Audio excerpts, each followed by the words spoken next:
ديما كيعجبني نشارك معكم اي حاجه درتها في حياتي المهنيه. اليوم غادي نهرس هذا الحيط كيف ما كتشوفوا. هذا الحيط ديال واحد الكوزينه غادي نهرس فيه تقريبا 1.60 متر. علاش؟ باش نركب فيه واحد الميكانيزم ديال واحد الباب كوليس. بغيتي تعرف النتيجه كيفاش طلعت وكيفاش جات؟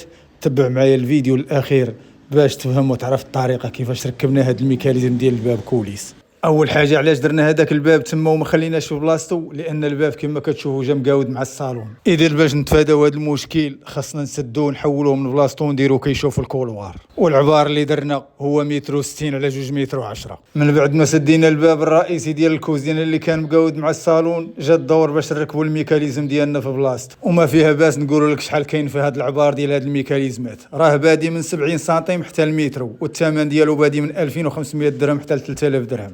والطريقه ديال المونتاج ديالو ساهله ماهله. عندك اول حاجه غتركب السكه من الفوق، والثانيه الباره اللي واقفه في الجنب، جائز جوج شكالات، واحد الوسط وواحد لتحت. يعني ما كاينش شي صعوبه غتلقاها في المونتاج ديالو. وسير معايا عاب شويه باش نفهموا بعضياتنا وفي نفس الوقت تكون واحد الاستفاده بيناتنا. ودابا جا الوقت باش نهضروا على اش كنستافدوا من هذا الباب كوليسي اللي ركبناه.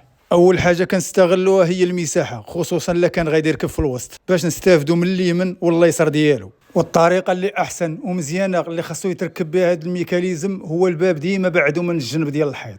ديما البلاصه اللي غادي يدخل فيها الباب هي اللي تكون متكيه على الحيط، وهو حاول تبعدو من الحيط باش نستغلوا الجهات بجوج ديالو.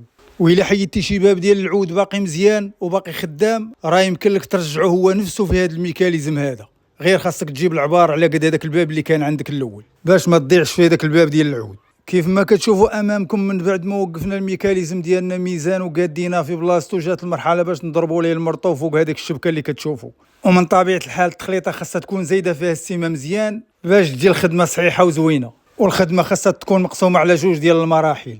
الخدمه الاولى خاصنا نضربوا ليه واحد الكوش ونخليوه 24 ساعه، وداك الكوش تكون زايده فيه السيمه مزيان كيف ما قلنا من الجهات بجوج من طبيعه الحال. ودابا جا الدور باش نفينيو الخدمه ديالنا ونشوفوها في احسن نتيجه. والنصيحه ديالي الا بغيتي تركب هذا الباب هذا، ديما دقق في العبار وجيب العبار المناسب اللي غادي يناسبك في البلاصه اللي باغي ديرو فيها. سيرتو الا كنتي باغي تعاود تستعمل شي باب ديال العود عندك قديم باقي مزيان في وسط هذا الميكانيزم هذا. وهذه هي النتيجه النهائيه ديال التركاب ديال الميكانيزم كوليس. وما تبخلوش علينا بالاراء ديالكم في شي تعليق، لاننا كنستافدوا من بعضياتنا في بعض الحوايج. السلام عليكم.